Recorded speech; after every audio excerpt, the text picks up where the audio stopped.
আমাদের ইংরেজি কোয়েশ্চেন আমি দেখছিলাম। দেখো তোমাদের যেমনটা বলা হয়েছিল কোচিংয়ে সেরূপ একেবারে চলে এসেছে। যেমন বলেছিলাম সিন থেকে আওয়ার রানওয়ে কাইট, ফেবেল অথবা স্নেল। তো স্নেল থেকে যা দিয়ে দিয়েছে এই সিন আওয়ার রানওয়ে কাইট থেকেই এসেছে।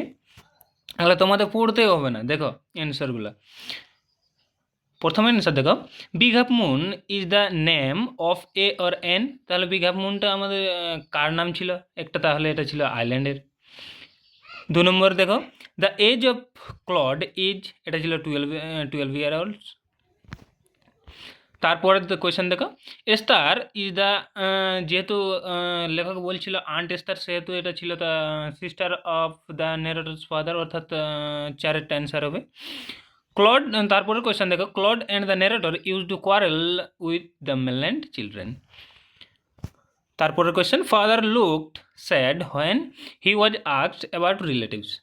যখন জিজ্ঞাসা করছিল তার বাবাকে যে তার রিলেটিভ সম্পর্কে, তখনই সে দুঃখিত তাকে দেখাচ্ছিল। তারপর দেখো বি কলামে দেখো, complete the following sentences with information from the text থেকে নিয়ে এখানে এটাকে তোমাদের পূর্ণ করতে হবে। তাহলে দেখো, the father of the 2 children worked, মানে কি হিসেবে কাজ করতো? তাহলে এটা ছিল the keeper of the big half moon, और worked as a keeper of the big half moon, এভাবেও করলে হবে। 2 নম্বর তারপরের কোয়েশ্চেন দেখো, the family use to move over to the mainland. তারা মেনল্যান্ডে যেত বিকজ দ্য হারবার, যে বন্দরটা ছিল তা বরফ জমে যেত, দ্য হারবার ইজ ফ্রোজেন। তারপর দেখো, people of the mainland feted the narrator's family when, কখন তাদের প্রতি দয়া মায়া দেখাতো? যখন তাদের সময় আসতো ওই ফিরে যাবার। অর্থাৎ এখানে দেখো লেখা আছে that when the time came for them, এখানে আসের পরিবর্তে দেম করবে, দেম টু রিটার্ন।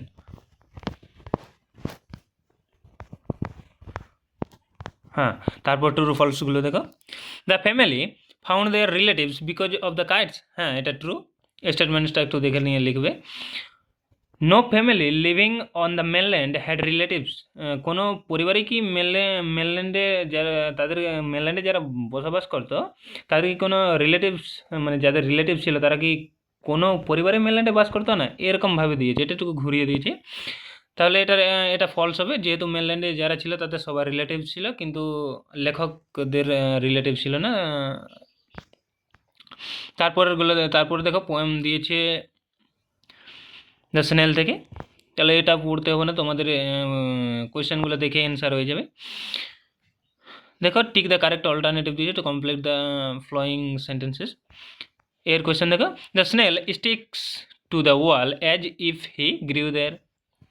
বি দেখো, with the slightest touch the snail shrinks with displeasure, এটা ছিল। সি দিয়েছে কি দেখো, the phrase danger imminent in the second stanza refers to dangers likely to happen soon, এটা যেটা শীঘ্রই আসতে চলেছে সেরূপকে বোঝায় এই ফ্রেজটা মানে। তারপর ডি দেখো, wherever the snail lives it lives with none, যেহেতু এলন একেবারেই তারা সে একা বসবাস করতো। তারপরে দেখো, what does the snail do when it meets another snail. তাহলে কি করতো যখন সে অন্য স্নেল বা শামুকের সাথে তার সাক্ষাৎ হতো? তখন কী করতো? সে তাড়াতাড়ি তার যা কিছু খাবার থাকতো তাড়াতাড়ি সে খেয়ে ফেলতো। তাহলে the snail feeds faster when it meets another snail, এটুকু করলে অ্যান্সার হয়ে যাবে। তারপরে দেখো, with whose life is the life of the snail compared and what similarity can be found in their lives. তাহলে বলছে কার জীবনের সাথে স্নেলের যে জীবনের কম্পেয়ার করা হয়েছে, তুলনা করা হয়েছে, অথবা তাদের সিমিলারিটি কী পাওয়া যাচ্ছে, তাদের মানে মিল, তাদের মধ্যে কী মিল পাওয়া গেছে। দেখো, তাহলে দ্য হারমিটস লাইফের সাথে তুলনা করেছে উইথ হুজ, এখানে হারমিট লিখলেই হতো, দ্য হারমিট এপোস্ট্রফি দিবে, with hermit's life is the life of the snail compared. And এবার হোয়াট সিমিলারিটি দিয়েছে, তাহলে হোয়াট সিমিলারিটি দিয়েছে তাদের মধ্যে কি মিল পাওয়া যায়? মিল দেখো এখানে আছে নর পার্টনার, তাদের অফ হিজ বাকুয়েট নিডস, তাদের যে নৈশভোজনের জন্য কোনো পার্টনারের প্রয়োজন হয় না, তারা একা বসবাস করে, ওটা লিখলেই হবে। তারপরে দেখো এরপর এসেছে আনসিন। আনসিনগুলো তোমরা একটু নিজেরগুলো পড়ে করে নেবে, আমি একটু যেগুলো টিক মার্ক আছে সেগুলো বলে দিচ্ছি। তাহলে কি লেখা আছে দেখো, kingfisher day is going to be celebrated in Bengal on the, এটা ছিল থার্ড সানডে অফ, দেখো উপরে লিখেছে every July, third Sunday of every July, হ্যাঁ তাহলে এটা 2 নম্বর অ্যান্সার। তারপর আছে দেখো B number, Bengal birders will undertake a survey to know the, এটা হবে 3 নম্বর। দেখো status and distribution of kingfishers all over the Bengal, দেখবে উপরে লেখা আছে। তারপর সি নম্বর দেখো, the number of association involved in organizing Bengal birders meet 2025 is, এটা 3 হবে, যেখানেই 2 পাবে ওটা আশা করছি ভুল হবে, কারণ এখানে 3টা আছে। দেখো দ্য বার্ড ওয়াচার সোসাইটি, আর এইখানে দেখো আছে Ashwin Viswanathan of nature conservation foundation, আরেকটা আছে সুন্দরবন টাইগার রিজার্ভ। ওই 3টাই হবে, ওখানে সঠিক অ্যান্সার 3টা হবে। হ্যাঁ, তাহলে ওটা 3 হবে। তারপর ডি নম্বর দেখা, Bengal birders meet started on, এটা হবে স্যাটারডে। তারপর ই দেখো, Ardhendu Das is a BWS member and an, এটা ছিল এটা হবে ইকোলজিস্ট, হ্যাঁ, অর্থাৎ 3 নম্বর। এফ দেখো, the number of participant in Bengal birders meet 2025 was, এটা ছিল মোর দেন 350, দেখো এখানে শেষে লেখা আছে, হ্যাঁ, হেল্ড উইথ ওভার 350 পার্টিসিপেন্টস, মানে 350-এরও বেশি, তাহলে ওটা হবে। অন্যগুলো তোমরা একটু দেখে নিয়ে করে নেবে, আমি গ্রামারগুলো বলে দিচ্ছি। দেখো ওয়ান ডে, একদিন, অর্থাৎ এটা পাস্টে যাবে, তাহলে এখানে পাস্ট তো কিছু নেই, ক্যাম হবে। One day the giant came back. তারপর হি, এখানেও হ্যাড বিন হবে, he had been to visit his friend to Cornish না কমিশ লেখা, ওর যাই হোক তার ফ্রেন্ডের নাম ওটা, and dash with him for 7 years, তাহলে এটা দেখো এখানে ফর 7 ইয়ার্স আছে, অর্থাৎ হ্যাড বিন হবে, ওই have been have been has been আর হ্যাড বিন ফর সিন্স এগুলোতেই থাকে, তাহলে এটা হবে had been staying with him for 7 years. তারপর দেখো আর্টিকেল প্রিপোজিশনসগুলো, অন 4th August 2023, এখানে দা হবে, the Indian women's archery team achieved a historic feat in, এখানে ইন হবে, in securing the gold medal, এখানে হবে at the world archery championship in Berlin, হ্যাঁ এখানে এটাই হবে।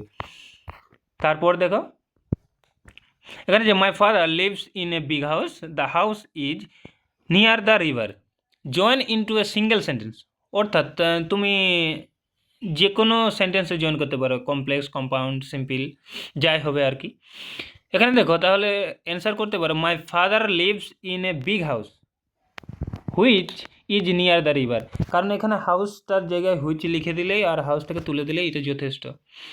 তারপর দেখো 2 number, you are half an hour late, Samuel said, তাহলে যেহেতু এটা অ্যাসার্টিভ সেন্টেন্স হয়েছে, তাহলে সেড থাকলে আমাদের সেটাই বসে।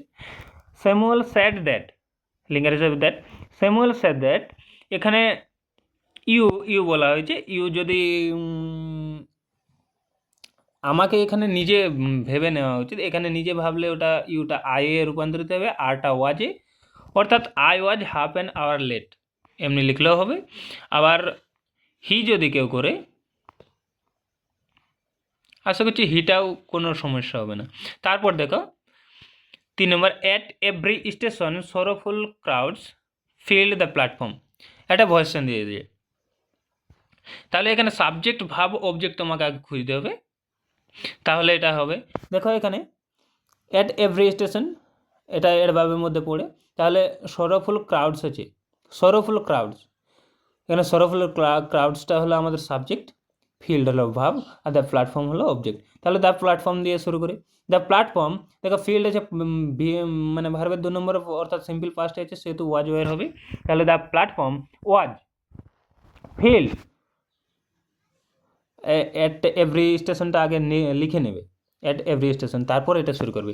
The platform was filled with sorrowful crowds, এটা অ্যান্সার হবে। হ্যাঁ, তারপর দেখো ফ্রেজাল ভার্ব যেগুলো আছে, পাবলিশড, পাবলিশ মানে প্রকাশিত করা, তাহলে এখানে পাবলিশ যেটা আছে, এখানে দেখো ইডি যোগ আছে, তাহলে এটা বিং আউট আছে, এটা ব্রট আউট হবে।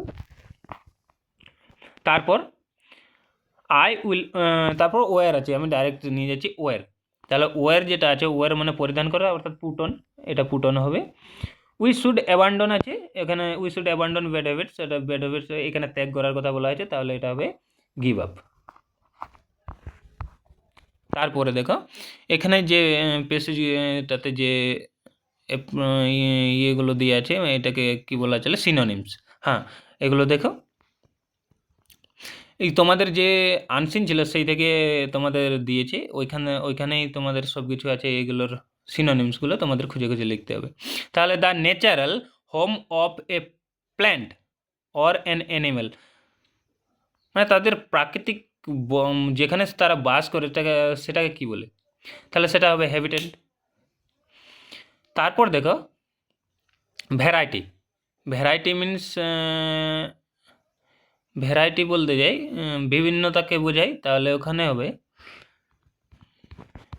খুঁজ দেবে, দাঁড়াও একটু, ভ্যারাইটি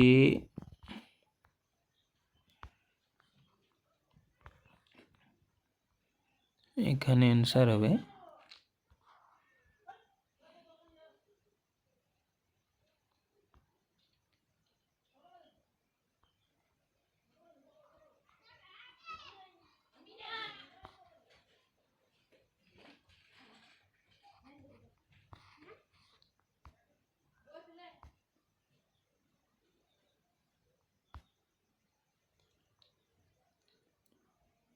হ্যাঁ ডাইভার্সিটি হবে এখানে, বৈচিত্র্যতা।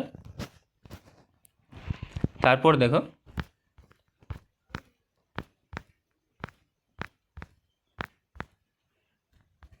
তারপর কী আছে ওখানে, হ্যাঁ প্রিজার্ভেশন, প্রিজার্ভেশন মিনস সংরক্ষণ, অর্থাৎ এখানে কনজারভেশন হবে। Famous and respected for outstanding quality, অর্থাৎ এখানে যে ফেমাস আর রেসপেক্টেড, ফেমাস বলতে এখানে ইমিনেন্ট হবে। আর যেরূপ তোমাদের বলা হয়েছিল, দেখো একটা স্টোরি এসেছে, একটা নোটিশ এসেছে, আর এখানে একটা ফর্মাল, এখানে letter, write a letter to your cousin advising him or her to plant sapling or new plants during rainy season।